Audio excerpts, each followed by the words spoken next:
रही है। ये बड़ी खबर आपकी टीवी स्क्रीन पर। एक देश एक चुनाव पर कमेटी का गठन कर दिया गया है। केंद्र सरकार ने कमेटी गठित कर दी है और आपको बता दें कि जो पूर्व राष्ट्रपति हैं रामनाथ कोविंद, उन्हें इस कमेटी का अध्यक्ष बनाया गया है। लोगों की राय लेगी चुनाव पर गठित ये कमेटी। जेपी नड्डा ने रामनाथ कोविंद से मुलाकात भी की है कमेटी का अध्यक्ष बनाए जाने के बाद। ये बड़ी खबर आपको बता रहे हैं लगातार कल से, जब ये जानकारी बाहर आई कि सरकार द्वारा विशेष सत्र बुलाया गया है संसद का, और उसके बाद अचानक से खबर आज सभी टीवी पर फ्लैश हुई कि सरकार इस दिशा में आगे बढ़ रही है। वन नेशन वन पोल, यानी विधानसभाओं के और साथ साथ लोकसभा के चुनाव एक साथ देश में कराए जाएं, इस दिशा में सरकार की ओर से अब कदम आगे बढ़ाया गया है। पूर्व राष्ट्रपति रामनाथ कोविंद को अध्यक्ष बनाया गया है इस कमेटी का। दरअसल जो कानूनी दाव पेंच है, कानूनी उलझने हैं इस पूरे प्रक्रिया को लागू करने में, उस पर भी कहीं ना कहीं, और साथ साथ लोगों की किस तरह से राय है इस पूरे विषय को लेकर, चूंकि पीछे भी लगातार इस तरह की बातें और मांग की गई थी। और भिवानी महेंद्रगढ़ से सांसद धर्मवीर जी हमारे साथ जुड़ गए हैं। बहुत स्वागत है आपका धर्मवीर जी जनता टीवी पर। जी प्रणाम। धर्मवीर जी, जिस तरह से एक देश एक चुनाव की बात पूर्व में भी हुई है और वर्तमान में इस दिशा में सरकार कदम आगे बढ़ाया है, सरकार ने एक कमेटी गठित की गई है पूर्व राष्ट्रपति रामनाथ कोविंद की अध्यक्षता में, किस तरह से देखते हैं आप और इसकी जरूरत किस तरह से समझते हैं आप वन नेशन वन पोल की? देखिए, ये तो सारा देश चाहता है कि चुनाव एक साथ हो, सारा देश चाहता है, क्योंकि आचार संहिता हर छठे महीने कभी चुनाव किसी चीज का, कभी बाई इलेक्शन का, सारे काम रुक जाते हैं। ये तो एक अच्छी सोच है जहां तक ये वन नेशन वन इलेक्शन का मामला है, लेकिन इस लोकसभा के सेशन का इससे क्या ताल्लुकात है हमारे समझ में नहीं आई है। ये क्यों इतनी पार्टियां या दूसरे तीसरे मीडिया इस बात को जिस प्रकार बढ़ा चढ़ा के बताया जा रहा है, देश में और भी तो काम है। आज जैसे G20 है, हमारे लिए कितने बड़ी गर्व की बात है। हमें कम से कम थैंक्स तो कर लेंगे हाउस में उनका कि इस देश में आके ये देश इस प्रकार से चल रहा है, शक्ति के तौर पर उभर रहा है जी। और भी काम हो सकते हैं, महिला वाला निश्चित तौर पर धर्मवीर जी बहुत सारे ऐसे फैसले हैं और मौजूदा वक्त में वर्तमान में ऐसी चीजें चल रही हैं जिस पर निश्चित तौर पर विशेष सत्र में चर्चा हो सकती है। इस बात पर जोर इसलिए ज्यादा दिया जा रहा है क्योंकि जो जानकारी आई थी विशेष सत्र को लेकर, उसमें कोई उद्देश्य नहीं बताया गया विशेष सत्र में किन चीजों को लेकर चर्चा होगी, और यही कारण है कि अब जो कयासबाजी है बहुत ज्यादा लगाई जा रही है। कुछ लोगों का मानना है वन नेशन वन पोल को लेकर जो है कि बिल ला सकती है सरकार, कुछ लोगों का अलग अलग तरह से कयासबाजी लगाई जा रही है।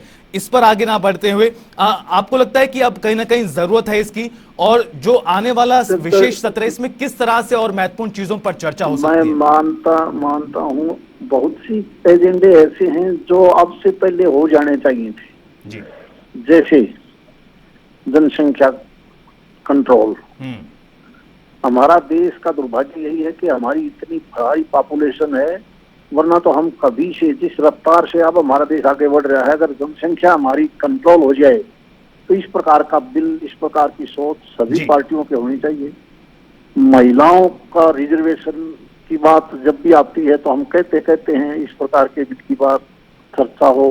अब हमारा जो कंपटीशन है दुनिया के विकसित देशों में, हम जल्दी शामिल होना चाहते हैं और हमारी कोशिश यही हो कि 2047 तक सारा देश मिलजुल कर आगे बढ़े। लेकिन जो आपके विरोधी हैं, धर्मवीर जी माफ कीजिएगा आपको रोक रहा हूं, जो आपके विरोधी हैं वो दरअसल ये कह रहे हैं कि सरकार डरी हुई है इंडिया अलायंस से।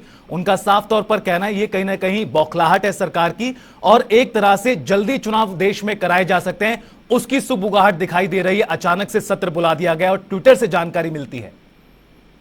देखिए, तो इस देश का मतदाता पॉलिटिशियन से हमारे से बहुत ज्यादा आगे है, बहुत समझदार है जी।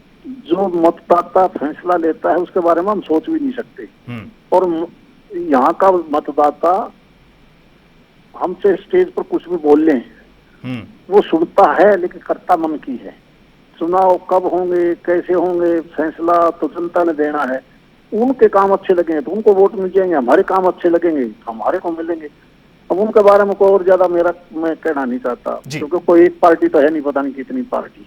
जी धर्मवीर जी, एक आखिरी सवाल और मेरा आपसे। अब निश्चित तौर पर कई विषयों को लेकर चर्चा होगी, विशेष सत्र आमंत्रित किया गया है, लेकिन जो तरीका अपनाया गया ट्विटर पर, जिस तरह से संसदीय कार्य मंत्री की ओर से जानकारी दी गई इसे लेकर, इसे विपक्ष में कहीं ना कहीं नाराजगी है। वो कह रहे हैं कि ना ही उद्देश्य बताया गया है, सिर्फ अमृतकाल का जिक्र किया गया है और फ्रूटफुल चर्चा होगी, ऐसा कहा था ट्वीट में।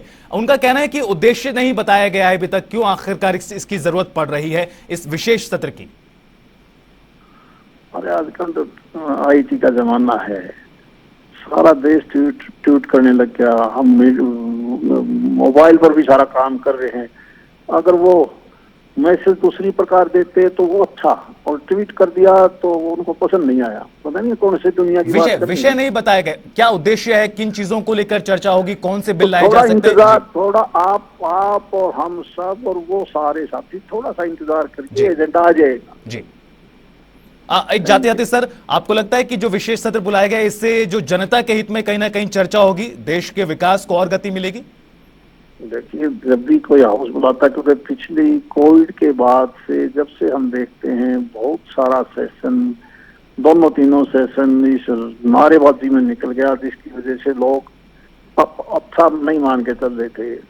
भगवान सबको सद्बुद्धि दे के जो सेशन है वो स्मूथली चले और देश के लिए अच्छे नियम कानून बनाए। जी विपक्ष के लोगों के लिए सर आप क्या कहेंगे, क्योंकि वो भी इंतजार कर रहे हैं और वो भी उनकी तैयारी पूरी है कई विषयों को लेकर, चाहे महंगाई की बात हो या फिर जिस तरह से कई विषय चल रहे हैं उस पर वो लोग लगातार हंगामा कर रहे हैं। आपके माध्यम से मैं केवल उनसे प्रार्थना करूंगा कि वो हाउस को पूरी तरह से चलाएं, अपने मुद्दों को जोर से उठाएं जी, ताकि जनता को भी लगे कि ये पार्लियामेंट तुम्हारे लिए बनी है। जी बहुत बहुत शुक्रिया धर्मवीर जी हमारे साथ जुड़ने के लिए, बातचीत चर्चा के लिए। तो साफ तौर पर उनका कहना है कि अब जरूरत है एक देश एक पोल की, यानी विधानसभा और लोकसभा के जो चुनाव है साथ होने चाहिए। पूर्व में इस पर काम होना चाहिए था, पूर्व की सरकारों को इस पर काम करना चाहिए था। हालांकि खुलकर उन्होंने भी कुछ नहीं बोला है क्या कुछ होगा इस पूरे जो विशेष सत्र बुलाया गया, लेकिन आपको बता दें कि इस दिशा में सरकार आगे बढ़ चुकी है। राज्यसभा में पीएम मोदी ने इसको लेकर बयान दिया था।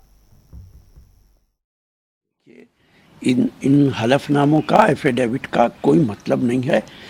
ये सरकार देश को भी गुमराह करती है और सुप्रीम कोर्ट को भी करती है। आप कब कराएंगे इलेक्शन, आपने क्यों नहीं लिखा? ये कहना कि हम तैयार हैं, इस जुमले का क्या मतलब है? आप 2 साल के बाद कराएंगे, 6 महीने के बाद कराएंगे। आपने यूनियन टेरिटरी क्यों बनाया है? सुप्रीम कोर्ट तो ये भी पूछ रहा है कि आपने क्यों यूनियन टेरिटरी बनाया? आपने इसलिए बनाया कि वहां आप सरकार नहीं बना सकते, तो आप यूनियन टेरिटरी बना के अमित शाह जी डायरेक्टली इनडायरेक्टली वहां पे हुकूमत करेंगे, सारा एडमिनिस्ट्रेशन आपके हाथ में आएगा। सत्ता की भूख इस हद तक है कि आप स्टेट को तोड़ के उसको यूनियन टेरिटरी बना रहे हैं। वन नेशन वन इलेक्शन की बात आ रही है, क्या है देखते हैं? देखिए, ये क्योंकि केंद्र का कार्यक्रम है, लोकसभा दोबारा से 18 सितंबर से शुरू हो रही है। अब लोकसभा में क्या क्या आएंगे प्रस्ताव, तो फिर लोकसभा के अंदर ही पता लगेगा, उससे पहले कुछ नहीं आएगा। जो मीडिया में ये सवाल उठ रहा है कि क्या वन नेशन वन इलेक्शन होगा, ये नहीं हो सकता है। ये भारत के संविधान के खिलाफ होगा, क्योंकि फेडरलिज्म भारत के संविधान के बेसिक स्ट्रक्चर का हिस्सा है। और दूसरी बात यह है कि बीजेपी के पास राज्यसभा मेजॉरिटी नहीं है। तीसरी बात उसमें यह निकलेगी कि बहुत से अपोजिशन रूल्ड स्टेट्स हैं जो इस बात को कबूल नहीं करेंगे, क्योंकि कर्नाटक में हालिया इलेक्शन हुआ, क्यों दूसरे स्टेट्स करेंगे? तो वन नेशन वन इलेक्शन मेरे लगता है कि अनकॉन्स्टिट्यूशनल होगा, फेडरलिज्म के खिलाफ होगा, वो बेसिक स्ट्रक्चर का हिस्सा है। देखिए, सत्र हो संसद का या विशेष सत्र हो, सरकार को ये अधिकार है कि उस सत्र को वो बुलाती भी है और उस पर जो डिस्कशन और डिबेट होनी होती है उसका एजेंडा भी जो भी सदस्य हैं उनके सामने रखा जाता है। तो वेट एंड वॉच। तो तमाम दिग्गजों के बयान आपने सुने हैं और लगातार जो वन नेशन वन पोल को लेकर चर्चा तेज हुई है, इसी पर देखिए हमारे सहयोगी स्पर्श शर्मा की खास रिपोर्ट। संसद का विशेष सत्र बुलाया जा रहा है। विशेष सत्र बुलाए जाने के साथ ही सियासी गलियारों में अटकलें तेज हो गई हैं। माना यह जा रहा है कि संसद सत्र के दौरान one nation one election bill जो है वो लाया जा सकता है। अटकलें कुछ इसी प्रकार की देखने को मिलती हुई नजर आ रही है और इसी के साथ में सियासी गलियारों में जो अटकलें हैं वो लगातार तेज देखने को मिलती हुई जो है नजर आ रही है। हालांकि आधिकारिक तौर पर अभी किसी भी प्रकार से इसको लेकर कोई पुष्ट जानकारी जो है निकलकर सामने नहीं आई, लेकिन अगर ऐसा होता है तो विधानसभा और लोकसभा के चुनाव जो है वो एक साथ देखने को मिलते हुए जो है नजर आएंगे। इसके साथ ही अगर एक देश एक चुनाव देखने को मिलता नजर आता है तो इसके पीछे कई सारे तर्क जो है वो दिए जा रहे हैं। सीधे तौर पर बात करें तो जो खर्च में कटौती है वो जो है सीधे तौर पर जो है देखने को जो है मिलती हुई नजर आएगी। इसके अलावा अगर हम बात करते हैं तो जो प्रशासनिक व्यवस्था होती है उसमें भी कई प्रकार के सुधार जो है वो जो है देखने को मिलते हुए नजर आएंगे। और जो अलग अलग विधानसभा चुनाव होने के चलते आचार संहिता के चलते जो कार्य रुक जाते थे वो कार्य जो है नहीं रुका करेंगे अगर वन नेशन वन इलेक्शन जो है देखने को मिलता नजर आएगा। और इसका सीधे तौर पर असर मतदाता जो आंकड़े होते हैं उसमें भी जो है देखने को मिलता नजर आएंगे। हालांकि वन नेशन वन इलेक्शन को लेकर कई प्रकार की चुनौतियां या फिर कहें कि जो परेशानियां हैं वो भी देखने को मिलती हुई जो है नजर आती है, जिसमें अगर सीधे तौर पर बात करें तो इसमें संविधान में संशोधन जो है करना होगा इसके लिए, क्योंकि अलग अलग लोकसभा और विधानसभाओं का कार्यकाल अलग अलग देखने को मिलता हुआ नजर आता है। तो ऐसे में संशोधनों की कई प्रकार की आवश्यकता जो है वो देखने को मिलती हुई नजर आएगी। वन नेशन वन इलेक्शन को लेकर क्षेत्रीय मुद्दे जो है कहीं दब ना जाएं, इसको लेकर जो क्षेत्रीय पार्टियां हैं वो जो है कहीं ना कहीं जो है अपनी आवाज उठाती हुई जो है नजर आती हैं। वो कहेंगी कि ये मुद्दे जो है गौण कहीं ना कहीं हो जाएंगे।